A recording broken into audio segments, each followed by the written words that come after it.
The air in the Hawaiian resort carried the faint scent of hibiscus and salt, a whisper of paradise that Edward Pierce barely noticed as he strode through the polished marble lobby.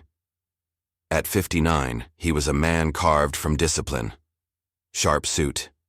Sharper eyes, a CEO whose name commanded boardrooms and headlines alike. His leather briefcase swung lightly in his hand, a silent promise of the billion-dollar deal he'd come to seal. After months of a grueling lawsuit that had chipped at his empire's edges, this was his moment to reclaim control. Yet beneath the tailored facade, his chest felt hollow, a cavern where triumphs echoed but never lingered. Success, he'd learned, was a cold companion. He adjusted his cufflinks, gold, understated, a gift from a life he'd long buried, and headed for the private meeting room. The resort's opulence surrounded him, crystal chandeliers dripping light, walls lined with art that cost more than most people's homes. It was his world, one he'd built brick by brick, deal by deal, until the boy from Ohio was just a shadow in his rearview mirror. But as he reached for the door, his hand faltered. The plaque read, "Male Suite, not Boardroom A." A mistake. He pushed anyway. The room beyond was small, a stark contrast to the grandeur outside. Soft golden light spilled from a single lamp, casting a warm glow over worn furniture. A table, a chair, a woman. She sat hunched over an album, her silver hair catching the light like threads of frost. Her hands, thin and weathered, traced the edges of a photograph. Edward froze. It was Clara, his sister, the one he'd left behind 30 years ago. Her voice, soft but edged with something unyielding, cut through the silence. "You still keep that picture in your wallet, don't you?" The words landed like a stone in still water, rippling through him. His hand instinctively brushed the leather wallet in his pocket, the old, scuffed one he'd never replaced. Inside it, tucked behind crisp bills and platinum cards, was a faded photo. Him, Clara, their mother, smiling by the Ohio River. He hadn't looked at it in years, but he'd never let it go. Now, standing in this unexpected room, that photo felt heavier than the briefcase in his grip. Clara lifted her head, her eyes meeting his. They were the same hazel as their mother's, but harder now, tempered by time and something deeper. Pain, perhaps, or resolve. She wore a simple sweater, frayed at the cuffs, a far cry from the silk and steel of his world. "You're here for work, not for me," she said, her tone gentle yet piercing, like a blade wrapped in velvet. "Aren't you?" Edward's jaw tightened. "I don't live in the past," he replied, his voice steady, the practiced calm of a man who'd faced down hostile takeovers and courtroom battles. But his eyes betrayed him, flickering with a shadow of doubt. 30 years ago, he'd walked away from her, from their mother, from the cramped house by the river. Clara had begged him to stay, to help with their mother's failing health, but he'd chosen ambition over family. He'd told himself it was for them, to lift them out of poverty, to give them a life he'd never had. Instead, he'd severed the tie, leaving her to carry the weight alone. The memory stung, sharp and unbidden. He saw her then, younger, fiercer, standing in their mother's kitchen, flour on her hands from the biscuits she'd made, shouting after him as he packed his bag. "You're abandoning us," she'd cried. He'd turned away, convinced success would prove her wrong. Now, standing here, he wasn't so sure. Clara closed the album with a soft thud, her fingers lingering on the cover. "You shouldn't be here," she said, rising slowly, her movements deliberate, as if each one cost her something. She was thinner than he remembered, her frame fragile, but her presence unyielding. The lamplight danced across her face, highlighting lines etched by years he hadn't witnessed. "This isn't your world anymore." Edward's throat tightened, but he forced it down. "I have a meeting," he said, stepping back toward the door. This was a mistake. His hand gripped the knob, cold metal grounding him. He could leave, return to the polished corridors, the deal, the life he'd mastered. But his feet wouldn't move. That question, "You still keep that picture in your wallet, don't you?" clawed at him, tugging at a thread he'd spent decades burying. He turned back, just for a moment. Clara stood there, watching him, her gaze steady and unflinching. It wasn't anger he saw in her eyes, nor forgiveness, just a quiet strength, the kind their mother had carried through every late-night shift at the factory, the kind he'd once admired before he'd traded it for power. "Why are you here?" he asked, his voice lower now, less certain. It wasn't the question he'd meant to ask, but it slipped out, raw and unguarded. Clara's lips curved, a faint, wistful smile. "I could ask you the same thing, Eddie." The old nickname hit him like a punch, soft but deliberate, pulling him back to a time when he'd been her brother, not a stranger in a suit. He didn't answer. The briefcase felt heavier now, the wallet a burning weight against his chest. He could hear the hum of the resort beyond the door, executives laughing, glasses clinking, the world he'd built calling him back. But here, in this small room, under the golden light that reminded him of his mother's kitchen, something else stirred. A question he couldn't name. A doubt he couldn't shake. Edward turned the knob and stepped out, the door clicking shut behind him. The air in the corridor was crisp, sterile, a balm to his racing pulse. He straightened his tie, squared his shoulders, and walked toward the boardroom. But as he moved, his fingers brushed the wallet again, and Clara's voice echoed in his mind, soft and relentless. He'd come here for a deal, for victory. So why did it feel like he'd just lost something he couldn't name? Edward Pierce sat alone in his hotel suite, the sleek glass walls reflecting the Hawaiian night beyond, a sprawl of stars and ocean that felt as distant as his own thoughts. The room was a masterpiece of luxury, marble floors cool underfoot, a king-sized bed draped in silk, a minibar stocked with bottles older than most marriages.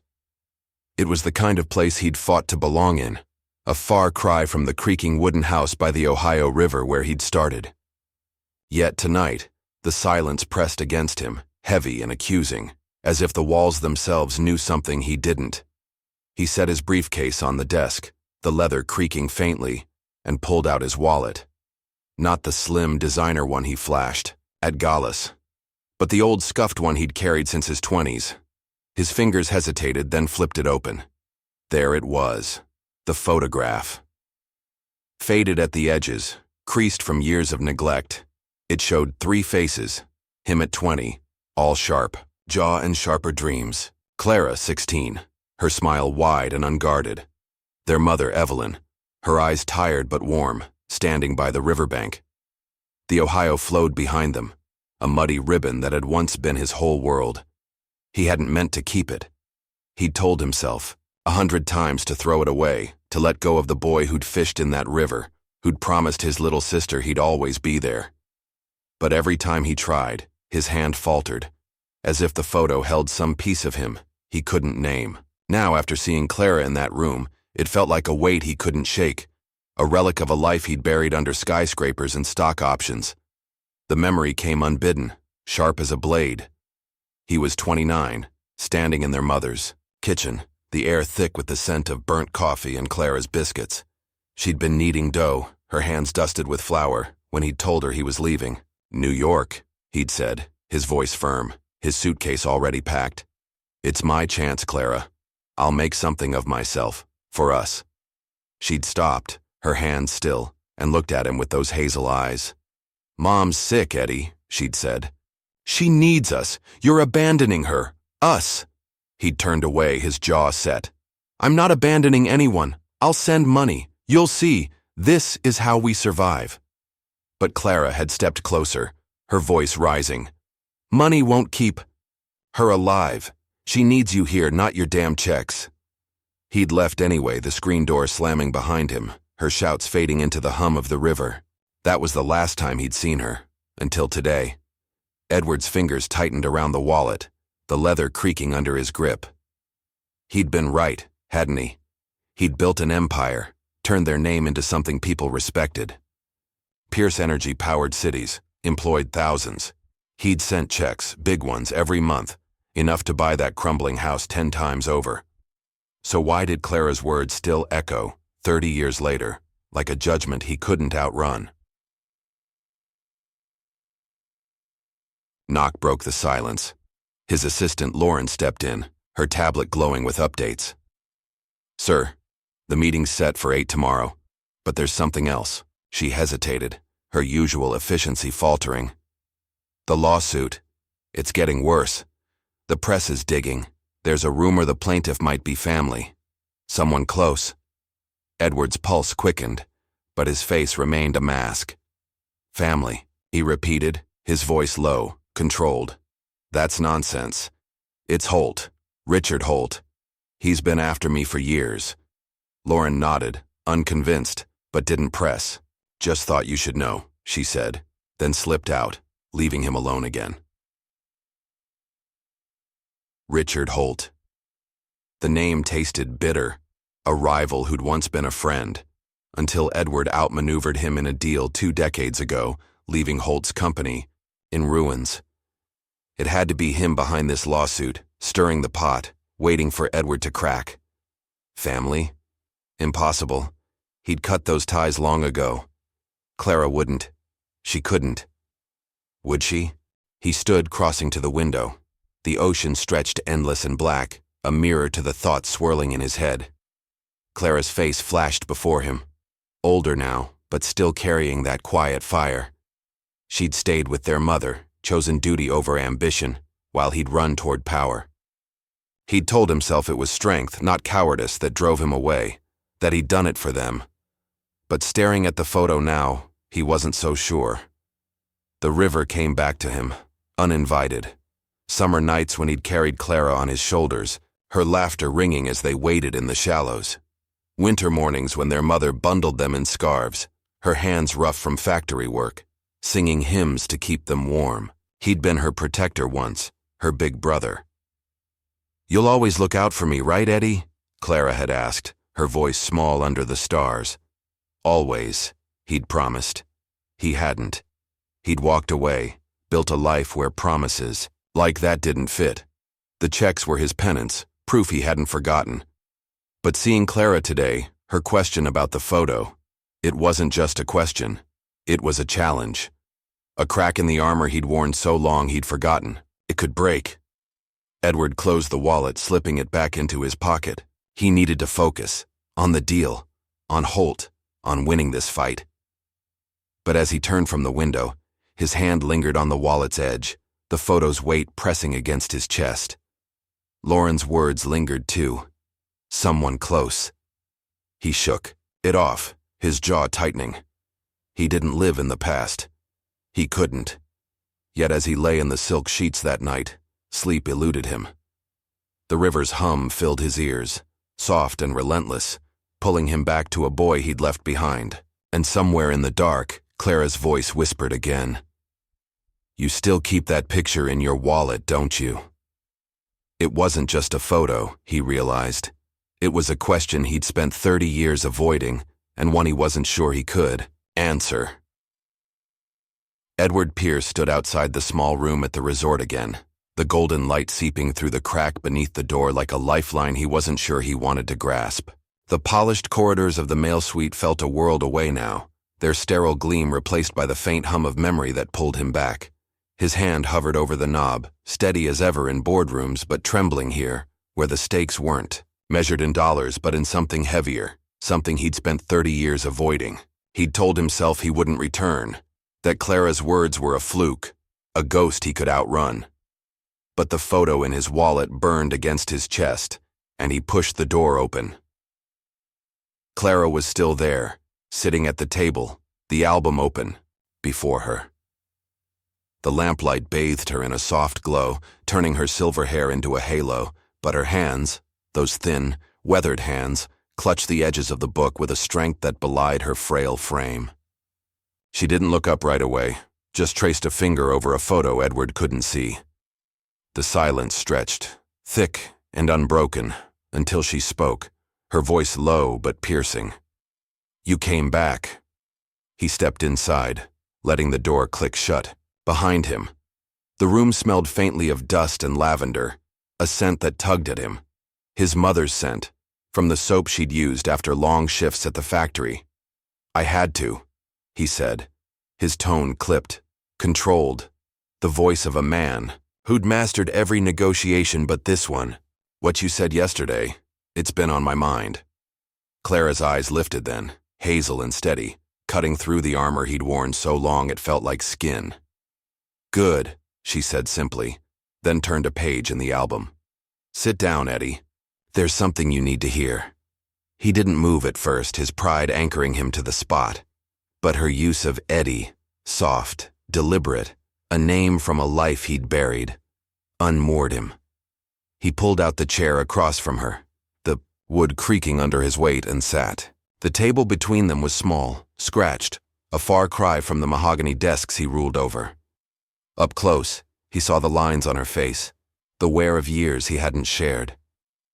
She looked older than 55, older than she should have. Clara slid the album toward him, open to a photo of their mother, Evelyn, lying in a hospital bed.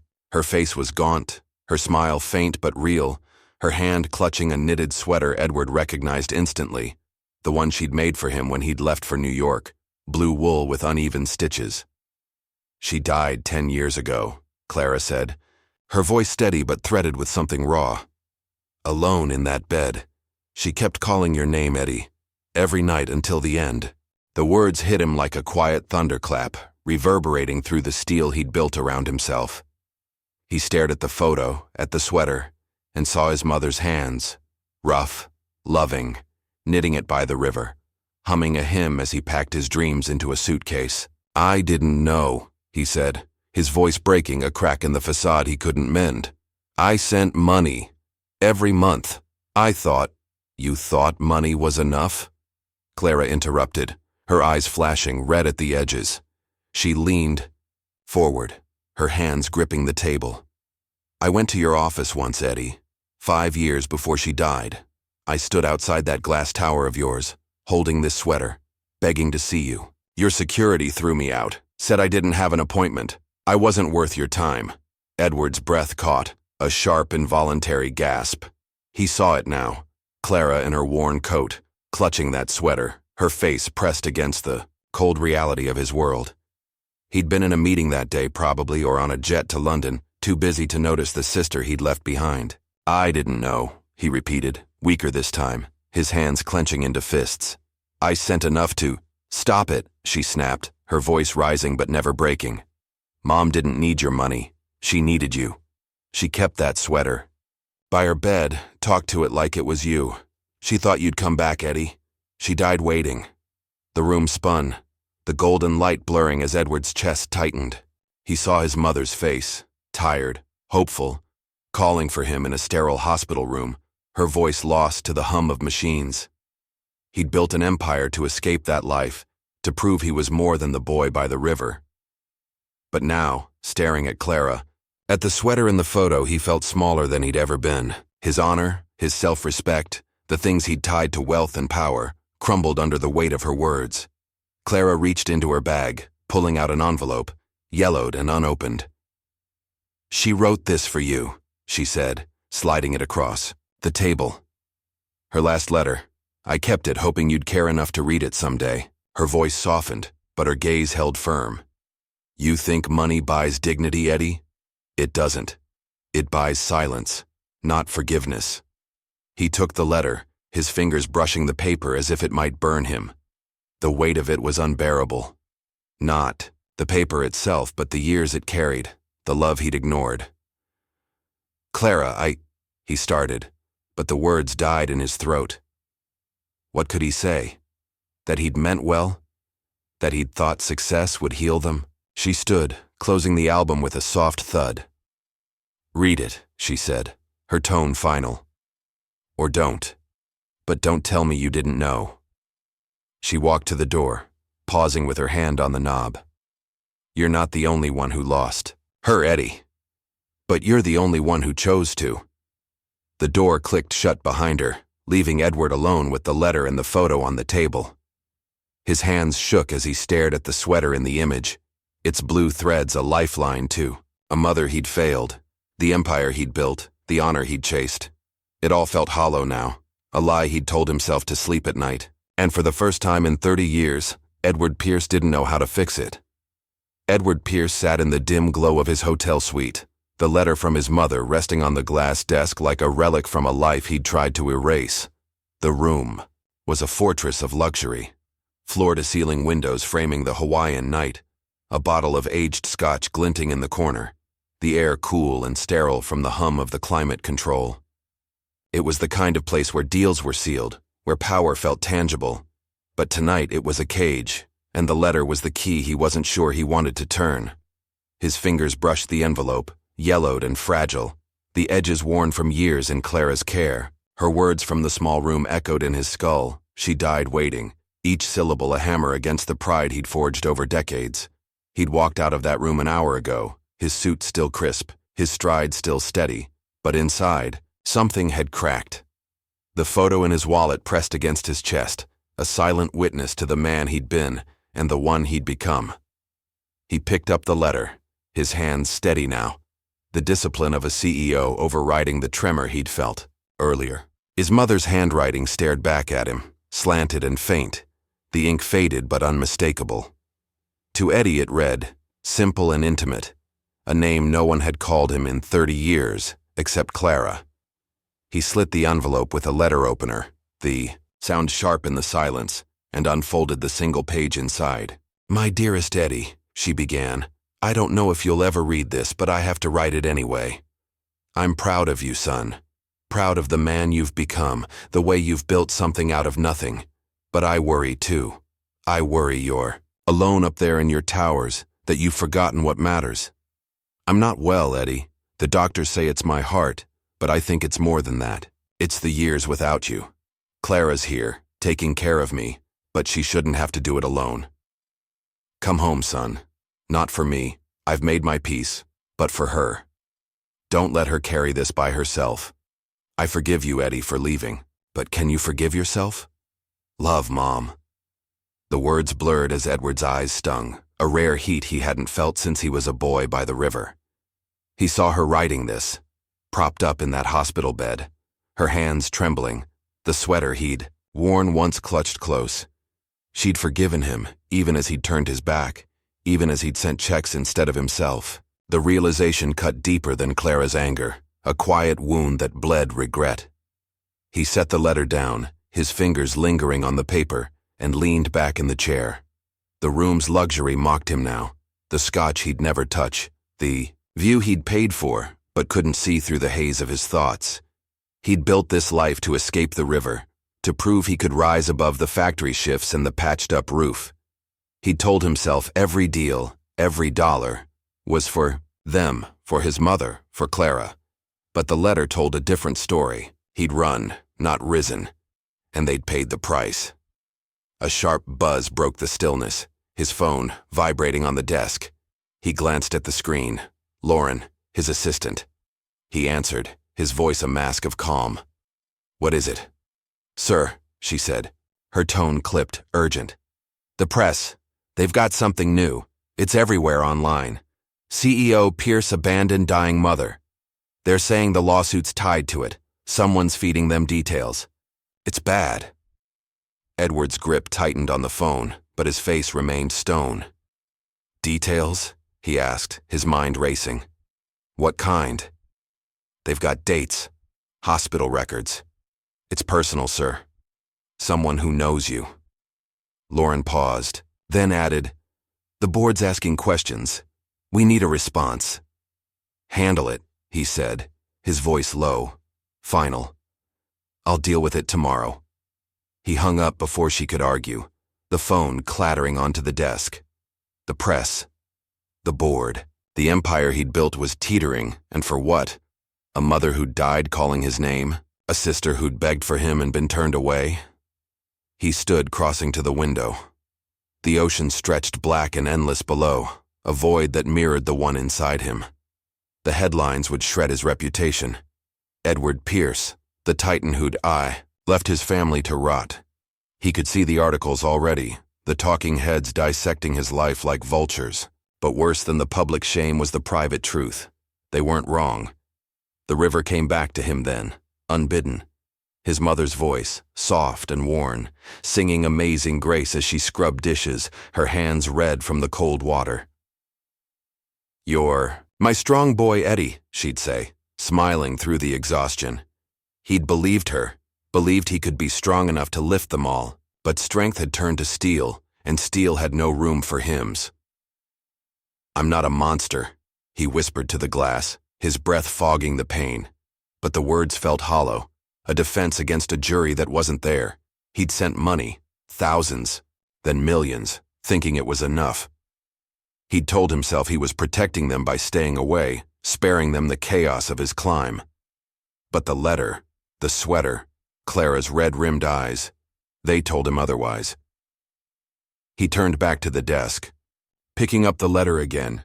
"Can you forgive yourself?" His mother's question lingered, a challenge he couldn't dismiss. He'd spent decades forging a name people feared, a legacy of power. But what was it worth if the people who'd known him best, loved him most, had suffered for it? The phone buzzed again, ignored. Edward sank into the chair, the letter in one hand, the wallet in the other. The photo stared up at him, 3 faces by the river, frozen in a moment he couldn't reclaim. He'd come to Hawaii to win a deal, to shore up his empire, but now, with his mother's words in his hands and the world closing in, he wondered if the fight he'd been running toward was the wrong one all along. Edward Pierce drove through the winding roads beyond the Hawaiian resort, the ocean's shimmer fading into the rearview mirror as the landscape turned rugged and green. His hands gripped the wheel of the rented sedan, knuckles white, but his face remained a mask of resolve, a CEO's calm forged through years of crises. The letter from his mother sat on the passenger seat, its edges curling in the humid air, her words a tether pulling him toward a place he didn't yet understand. Clara had left the resort that morning. He'd confirmed it with a discreet call to the front desk, and instinct told him where she'd gone. He needed answers, not just about her, but about himself. The GPS led him to a small town nestled in the hills, a cluster of modest homes dwarfed by a single building on the rise. A low, sturdy structure with a sign that read, Evelyn Pierce, Haven. His breath caught. Evelyn, his mother's name. He parked at the edge of the lot, stepping out into air thick with the scent of eucalyptus and earth. The Haven wasn't grand, no marble, no chandeliers, just a practical place with wide windows and a porch where old men played cards under the shade. Laughter floated down, soft and unguarded, a sound that pierced him more than any boardroom shout. He saw her then, Clara, standing near the entrance, her silver hair tied back, her sweater frayed but clean. She was handing a glass of water to an elderly woman, her smile gentle, her movement steady. She looked up, catching his eye, and the smile faded, replaced by something harder, resignation maybe, or defiance. Edward crossed the gravel path, his polished shoes crunching against the stones, the letter clutched in his hand like a shield. "You found me," she said, setting the glass down. Her voice was even, but her eyes held a challenge. "I didn't think you'd bother." "I had to," he replied, his tone measured, the discipline holding firm despite the storm inside. "What is this place, Clara? Why Mom's name?" She gestured to the building, her hand steady. "It's a home for people who've got nowhere else. I built it, named it for her. She always wanted a place like this, somewhere folks could feel safe." Her gaze locked with his. "You wouldn't know that, though. You weren't there." The words stung, but Edward didn't flinch. He'd come for clarity, not a fight. "I read the letter," he said, lifting it slightly. "She asked me to look out for you. I'm trying to understand why you're here." "Why? You didn't tell me she was gone." Clara's lips pressed into a thin line, her hazel eyes darkening. "I didn't tell you because you didn't care, Eddie. You sent money and thought that was enough. But I've got something to tell you now." She took a breath, her voice dropping low, deliberate. "I'm the one who sued you." The confession landed like a quiet explosion, shattering the air between them. Edward's mind reeled, but his body stayed still, his years of control keeping him rooted. "You?" he said, his voice low, incredulous. "The lawsuit, Pierce Energy, that was you?" "Yes," she said, unflinching. "I filed it 2 years ago. Not to ruin you, Eddie, though I'm sure it felt that way. I did it to wake you up, to make you see what you'd left behind. The money from the settlement? It's right here. She nodded at the haven. Every dime went into this place. He stared at her, the pieces clicking into place. Lauren's warning about a family tie, the press digging into his past. Clara, his sister, had been the shadow behind it all. Anger flared, hot and sharp, but he swallowed it, his jaw tightening. "Why?" he asked, his voice steady despite the fire inside. "Why go that far? You could have called, written, anything but this." Clara stepped closer, her gaze piercing. "Would you have listened? I tried, Eddie.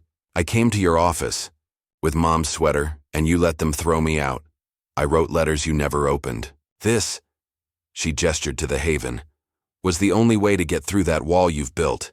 You forgot who you were. I wanted you to remember." The anger ebbed, replaced by something heavier. Shame, raw and unyielding. He saw her, standing there, not as the victim he'd imagined, but as a woman who'd fought for their mother's dream with a strength he'd never had. The haven loomed behind her, a testament to her resolve, its simple walls more enduring than his skyscrapers. "You think suing me honors her?" he asked, his voice breaking slightly, the mask slipping. "No," Clara said softly. "I think it honors you, or the man you used to be. The brother who carried me on his shoulders by the river, who promised he'd never leave. I sued you to bring him back." The words struck deep, and Edward's knees buckled. He sank to the porch steps, the letter falling to his side, his hands covering his face. The laughter of the old men faded, replaced by the rush of his own breath, ragged and uneven. He saw his mother's face, her sweater, her hope, and Clara, fighting alone while he chased a crown that meant nothing now. He didn't shout, didn't lash out. He sat there silent, letting the truth settle like dust after a storm. Clara knelt beside him, her hand resting lightly on his shoulder. "I didn't want to break you, Eddie," she whispered. "I wanted you to see." He looked up, his eyes, wet but steady, meeting hers. "I see now," he said, his voice hoarse but firm. "But what am I supposed to do with it?" She squeezed his shoulder, her touch warm, grounding. "That's up to you. But you're here. That's a start." The wind rustled through the eucalyptus trees, carrying the sound of life from the haven, laughter, chatter, the clink of glasses. Edward sat there, Clara beside him, the letter between them like a bridge he'd only begun to cross. For the first time in 30 years, he didn't feel alone. And for the first time, he wondered if dignity wasn't something he'd lost, but something he could still find. Edward Pierce stood on the porch of the Evelyn Pierce haven, the late afternoon sun casting long shadows across the hill. The air was warm, laced with eucalyptus and the murmur of life inside, old men laughing, a radio playing softly, Clara's voice guiding someone to a chair. Her confession still rang in his ears. She'd sued him, turned his empire against him, not for revenge but to pull him back to a truth he'd buried. He'd sat with her for an hour after, silent, the letter from their mother, a fragile anchor, between them. He hadn't forgiven her, not yet, but he couldn't walk away either. Not this time. The crunch of gravel broke his thoughts. A black SUV rolled into the lot, its tinted windows gleaming like the eyes of a predator. Edward's pulse quickened, but his stance remained steady, hands clasped behind his back, the posture of a man who'd faced down threats in glass towers. The door opened, and Richard Holt stepped out, his tailored suit as sharp as his smile. At 62, he carried the weight of years and bitterness, his gray hair swept back, his eyes cold and calculating. Once a friend, now a rival, Richard was the shadow Edward had always known would return. "Pierce," Richard said, his voice smooth, edged with mockery. "Didn't expect to find you in a place like this. Slumming it, are we?" Edward didn't flinch. "What do you want, Holt?" he asked, his tone even, the discipline holding firm. He'd suspected Richard's hand in the lawsuit's publicity. Lauren's updates had hinted at a calculated leak, but seeing him here now set his nerves alight. Richard strolled closer, hands in his pockets, his gaze sweeping the haven with disdain. I heard about your little family reunion. Touching, really. But I'm not here for sentiment. He stopped a few feet away, his smile tightening. I'm the one who made sure the world knows about your mother, Pierce. Every headline, every hospital record, I fed it to them. Your sister's lawsuit was the spark. I turned it into a fire. The words landed hard, but Edward's face stayed stone. Clara's suit had been personal, a plea dressed as a legal blow. This was vengeance, cold and deliberate. Why? He asked, his voice low, controlled, though his fists tightened behind his back. What's the end game? Richard's laugh was sharp, brittle. You don't remember, do you? 20 years ago, Pierce Energy was nothing until you stabbed me in the back. That merger with Grayson Oil? I trusted you, and you sold me out. My company collapsed, my family left, and you climbed over my corpse to the top. This, he gestured, to the Haven, is payback. I wanted you to lose everything, like I did. Edward's mind flashed back. Richard's office, the handshake, the deal that had made him a titan. He'd seen it as business, a necessary cut to secure his future. Richard had seen it as betrayal.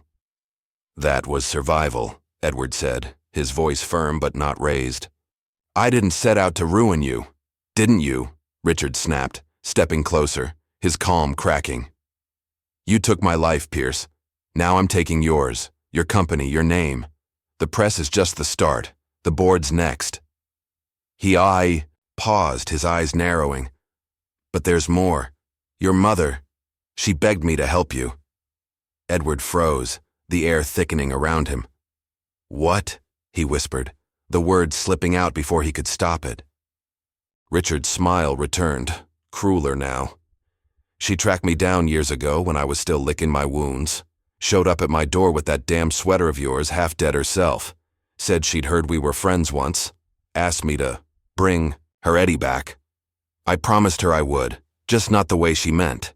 He leaned in, his voice a hiss. I used Clara's lawsuit to destroy you, Pierce. Your mother's dying wish was my weapon. The revelation crashed over Edward like a wave, pulling him under. He saw her, Evelyn, frail and desperate, knocking on Richard's door, clutching that blue sweater, her faith in him twisted into this. His chest burned, but he didn't shout, didn't lunge.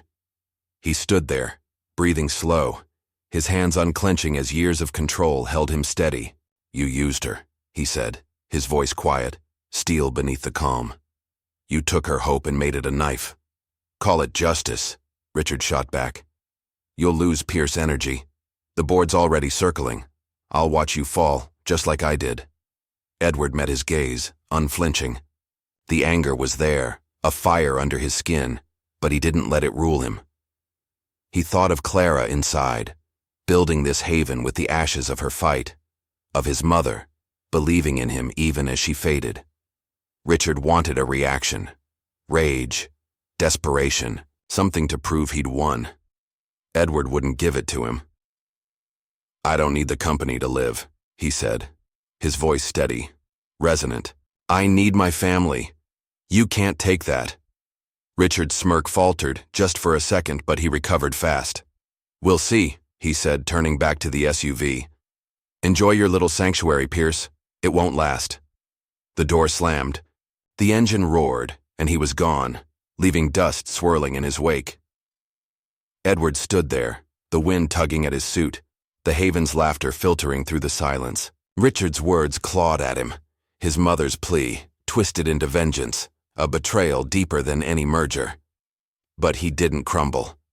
He straightened, his jaw set, and turned toward the Haven. Clara stepped out, her eyes questioning as she saw the dust settle. Holt, Edward said simply, meeting her gaze. He's behind the press, and more. Clara's face tightened, but she nodded. He can't touch this place, she said, her voice firm. Or us. Edward looked at her, then at the sign bearing their mother's name. Richard wanted to break him, to strip him bare. But standing here with Clara beside him, he felt something shift. Not defeat, but defiance. Not the kind that shouted, but the kind that endured. He'd lost his mother to time, his empire to ambition. He wouldn't lose this too. Edward Pierce stood in the glare of studio lights, the camera lens a cold eye trained on him. The Honolulu newsroom buzzed faintly behind the glass, producers whispering, monitors flickering with headlines that had haunted him for days. CEO abandons dying mother, Pierce empire crumbles. He'd flown back from the Haven that morning. Clara's words, "He can't touch us," still steadying him against the storm Richard Holt had unleashed. His suit was impeccable, his tie knotted tight, but his hands, hidden in his pockets, gripped the wallet with the photo inside. This wasn't a boardroom or a courtroom. This was a reckoning. The anchor, a woman with a practiced smile, leaned forward.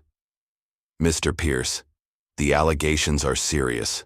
Abandoning your family, neglecting your mother's final years. Your company's stock is plummeting. What do you say to that?" Edward met her gaze, his voice calm, deliberate, the discipline of decades holding him upright. "I say they're right," he began, and the room stilled. "I left my family 30 years ago. I chose ambition over them, my mother, Evelyn, and my sister, Clara. I sent money thinking it was enough. It wasn't. My mother died waiting for me, and I'll carry that for the rest of my life." The anchor blinked, caught off guard, but Edward pressed on. "I built Pierce Energy to prove something, to myself, to them. But I lost sight of what matters. My sister sued me, not to destroy me, but to wake me up. She used the money to build a haven in our mother's name, a place for people who've been forgotten. I'm stepping down as CEO, effective immediately. Not because I've lost, but because I've found something worth more." He paused, pulling the wallet from his pocket, opening it to the photo. He held it up, the faded image trembling slightly in his hand. "This is my family," he said, his voice steady despite the ache in his chest. "I failed them once. I won't again." The camera lingered on him as he stepped away, the anchor stammering a follow-up he didn't hear. He walked out, the lights fading behind him, the weight of 30 years lifting with each step. By dusk, he was back at the Haven, the hill bathed in the silver glow of a rising moon. Clara met him at the porch, her hazel eyes wide with something between shock and pride. "I saw it," she said, her voice soft. "The news. You didn't have to do that, Eddie."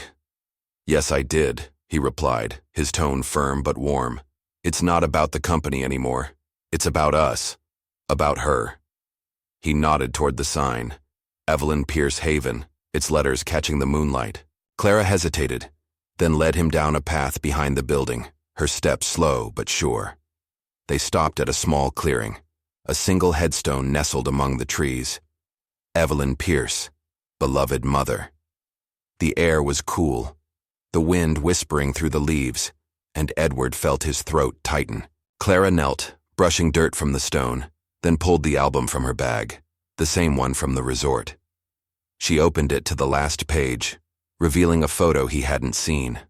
Their mother in that hospital bed, smiling faintly, her hand wrapped around the blue sweater she'd knitted for him.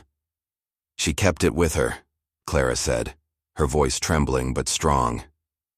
Even when she couldn't speak anymore, she'd hold it and whisper your name. "I sued you because she believed in you, Eddie. She thought you'd come back, not for her but for yourself. I wanted to give you that chance." Edward sank to his knees beside her, the grass damp against his suit, the letter from his mother unfolding in his mind. "Can you forgive yourself?" He reached for the album, his fingers tracing the photo, the sweater's uneven stitches, a map of her love. "I didn't know," he whispered, his voice breaking, raw with a grief he'd buried too long. "I thought I was strong, Clara. I thought I was doing it for you both." "You were," she said, her hand finding his. "You just got lost along the way. But you're here now." Her grip was warm, steady, the same strength he'd seen in their mother's hands, in the way she'd held them through cold Ohio winters. He looked at the headstone, the moonlight pooling on its surface, and saw his mother's face, not the frail woman in the photo, but the one who'd sung hymns by the river, who'd believed in him even when he couldn't. "I'm home, Mom," he said, his voice soft, but resolute, a promise carried on the wind. "I'm sorry it took so long." Clara's eyes glistened, but she smiled. A real smile, the kind he remembered from their childhood. She pulled him into an embrace, her arms thin but fierce, and he let himself break, tears falling silently onto her shoulder. The Haven's laughter drifted down from the hill, a chorus of life that wrapped around them, and for the first time, in decades, Edward felt whole, not as a titan but as a brother, a son. They stood together by the grave, the moon climbing higher, its light spilling over the clearing. Edward pulled the photo from his wallet, placing it gently against the headstone, a silent vow to the woman who'd never stopped waiting. "I'll stay," he said, turning to Clara. "For you. For her." Clara nodded, her hand still in his. That's all she ever wanted, Eddie. The wind picked up, rustling the trees, and Edward felt it. A peace he hadn't known he'd lost. A dignity not in titles or wealth, but in this moment, this choice.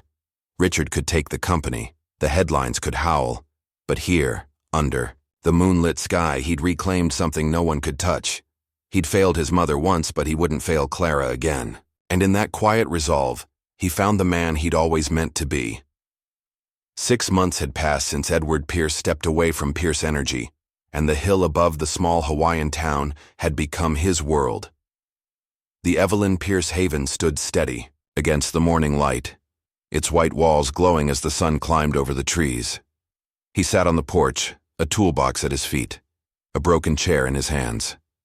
The wood was splintered, worn from years of use, but his fingers moved with care, sanding, the rough edges smooth. It was a small thing, this repair, but it felt more solid than any contract he'd ever signed.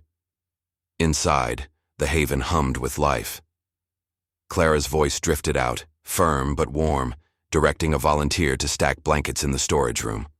Old men played cards at the table near the window, their laughter a steady rhythm, while a woman in a wheelchair hummed a tune Edward recognized. Amazing Grace, the same hymn his mother had sung by the river. He paused, the sandpaper still in his hand, and let the sound wash over him. It wasn't the sterile buzz of boardrooms or the clink of champagne flutes at galas. It was home. He'd sold the mansion in New York, the jet, the trappings of a life that had once defined him. The headlines had raged for weeks after his resignation. Pierce falls, empire lost, but they'd faded, replaced by fresher scandals. Richard Holt had won, in a way. The board had handed him the reins, and Pierce Energy bore a new name now. Edward didn't care. He'd walked away with the clothes on his back, the wallet in his pocket, and a sister who'd welcomed him without a word of judgment. Clara emerged from the Haven, a tray of dough in her hands, her sweater dusted with flour. "You're slow today," she said, setting the tray on a table beside him. "Those biscuits won't bake themselves."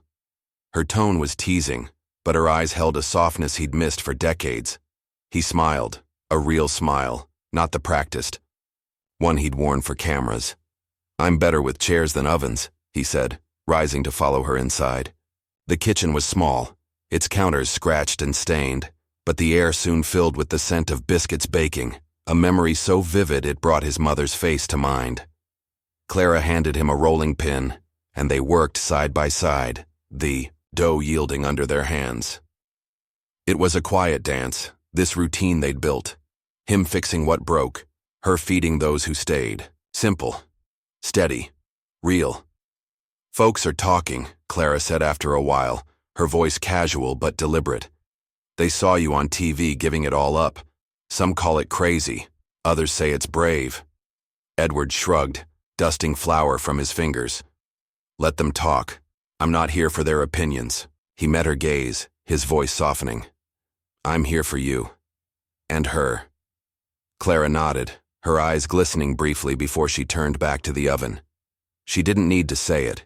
He felt it in the way she stood beside him, in the trust that had grown between them like the trees on this hill. He wasn't the CEO anymore, the titan who'd ruled from a glass tower. He was Eddie again, brother, helper, a man who'd learned that dignity wasn't a title but a choice. Later, as the sun dipped low, they walked to the clearing behind the Haven, the headstone of Evelyn Pierce catching the last light. Edward, carried a small bouquet of wildflowers he'd picked that morning, their colors muted but alive against the stone. Clara stood beside him, her hand brushing his arm, and they placed the flowers together, a silent offering to the woman who'd bound them even in death. "I wrote her something," Edward said, pulling a folded paper from his pocket. He unfolded it, his voice steady as he read aloud. "Dear Mom, I'm sorry it took me so long to hear you. I thought strength was in the things I built, the name I made. I was wrong. Strength is here, in the people I love, in the promises I keep. Clara brought me back just like you hoped. I'm staying now, for her, for you, for me. Rest easy. You're Eddie." The wind picked up, rustling the trees, and Edward tucked the letter beneath the flowers, its edges fluttering like a heartbeat.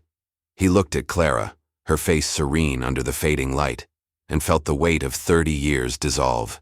He'd lost an empire, but he'd gained a family, a truth his mother had known all along. "She'd be proud," Clara said, her voice barely above a whisper. "Not of what you gave up, but of what you've become." Edward nodded, his throat tight. "I hope so," he said, his hand finding hers. "I'm not the man I was." "No," she agreed, squeezing his fingers. "You're better." They stood there as dusk settled, the haven's lights flickering on behind them, a beacon in the growing dark. The wind carried the scent of biscuits and earth, the sound of laughter from the porch, and Edward felt it, a peace he'd chased in all the wrong places. He wasn't a billionaire anymore, not a name in the papers or a voice in the boardroom. He was a brother, a son who'd come home, a man who'd found honor not in power, but in the quiet acts of care. "I don't miss it," he said, breaking the silence. "The suits, the deals, none of it." Clara smiled, a glint of their childhood in her eyes. "Good, you're no CEO here, Eddie, just my brother." He laughed, a sound light and free, and they turned back toward the haven, the hill alive with the life they'd built together. The wind swept over them, carrying his mother's hymn on its breath, and Edward knew this was enough. More than enough. He'd repaired a chair today, baked biscuits with his sister, honored his mother with flowers and words. It wasn't a legacy of steel and glass, but one of love and presence, a dignity no one could take away.